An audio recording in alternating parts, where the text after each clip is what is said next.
Hello everyone, good morning সবাইকে। আমার একটা মিষ্টি ব্লগে তোমাদেরকে সবাইকে স্বাগত। তোমরা সবাই কেমন আছো? আশা করি তোমরা সবাই ভালো আছো, আর আমিও ভালো আছি। আমার এই মিষ্টি ব্লগটা অবশ্যই সবাই দেখবে। কিছুদিন যাবত আমি একদমই ভিডিও দিতে পারছি না, কারণ আমার কিছু পার্সোনাল প্রবলেম ছিল, তাই আমি দিতে পারছি না। তো আমি রেডি হয়ে গেছি। তো আমি আজকে হঠাৎ করে শাড়ি পরেছি, যাকে এখন থেকে হয়তো আমার শাড়িগুলো আমার কাজে লাগবে।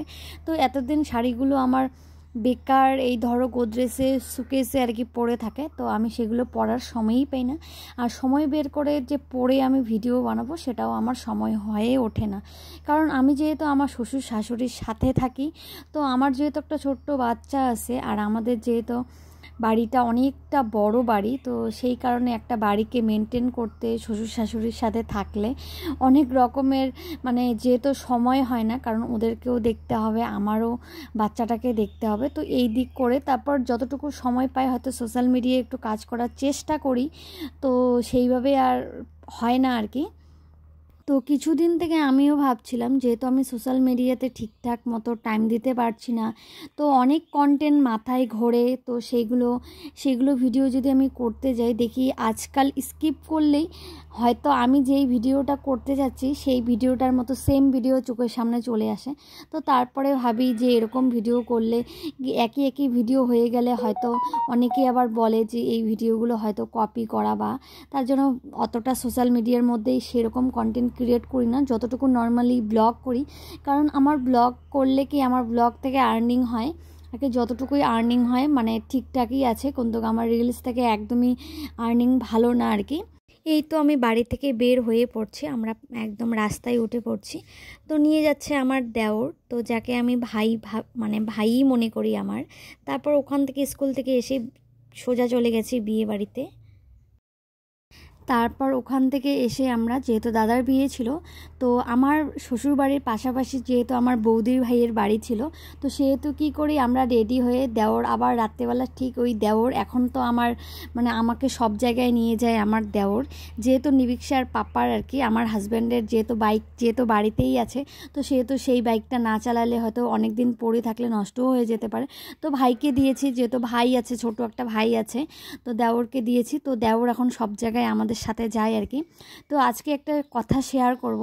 তো এতদিন থেকে সোশ্যাল মিডিয়াতে যেরকম আমি খুব একটা যে আর্নিং করি সেটাও না, তো অতটুকু আর্নিংয়ে হয় না, হয় আর কি টুকটাক, যতটুকু আর কি আর্নিং হওয়ার ততটুকু হয়।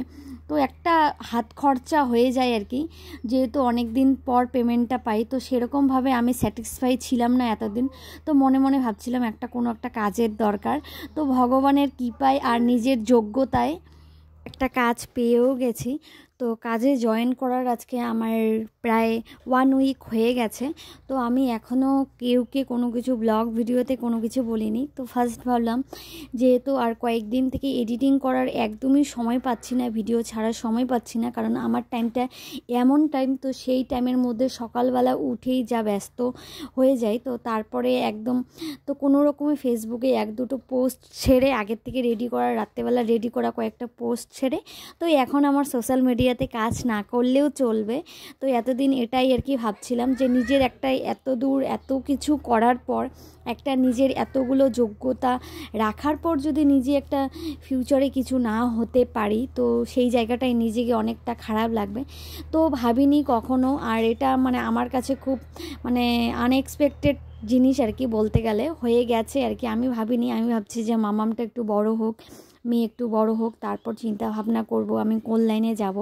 তো সমস্ত কিছু করে রেখেছি, কারণ আজকালকার দিনে তো ভাবছিলাম যে আজকালকার দিনে কোনো কাজেই সহজ না। তো প্রত্যেকটা জিনিসই একটু একটু করে নিজের জন্যই হোক বা ফিউচারে কিছু করার জন্যই হোক, সেই জন্য শিখে রাখছি। তো যাকে আজকে আমার আর কি মনে হচ্ছে যে তারপর কি করলাম, তো তারপর তোমাদের সঙ্গে শেয়ার করি। তো যারা আর কি, তারপর দাদার বিয়েতে, তারপর ওদের বিয়ে হচ্ছিল, তো বেশি ভিডিও করিনি আর কি আমি। তো শরীর টায়ার্ড হয়ে গেছে যেহেতু স্কুল থেকে আসার পর। তো এখন বলি তোমাদেরকে ফাইনালি যে আমি কোন কাজের মধ্যে ঢুকেছি।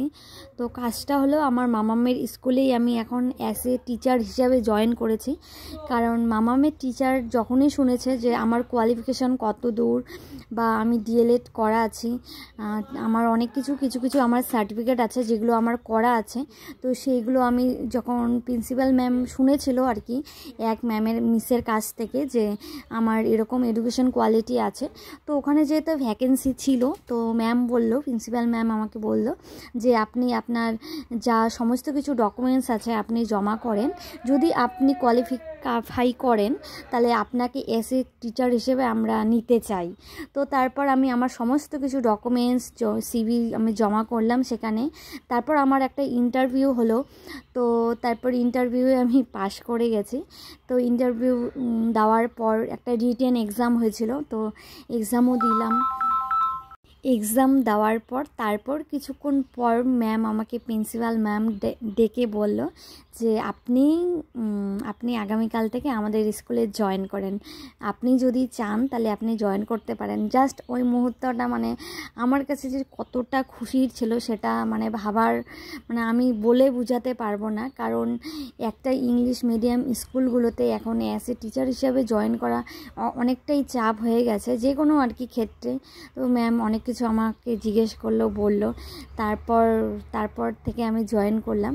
তো এখন যাকে আর সোশ্যাল মিডিয়াতে তেমনভাবে আমি সময় দিতে পারবো না হয়তো, তো মাঝে মাঝে চেষ্টা করব, যেহেতু স্যাটারডে সানডে আমার স্কুল বন্ধ থাকে, তো মাম্মামেরও বন্ধ থাকে, তো কাজের ফাঁকে যদি আমি পারি সবাইকে সময় দেবো। তারপর আমরা যখন বিয়ে কমপ্লিট হয়ে গেল, তারপর দাদার রিসেপশান ছিল, সেখান থেকে আসার দিন যেহেতু আমার শাশুড়ি মা, ননদ, শ্বশুর আমরা সবাই মিলে টোটোতে গেছিলাম, তো আসার সময় কিছু মা জিনিস দিল। তো এখানে একটা আলুর প্যাকেট ছিল, তো যেহেতু আমি ডুয়ার্সের সময় একটা আমি ম্যাট কিনেছিলাম, তো সেটা আমার নিয়ে আসা হয়নি।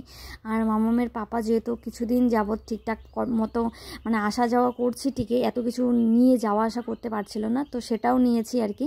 এটা আমার বাড়ির জন্যই ছিল, তো সেটা নিয়ে নিলাম।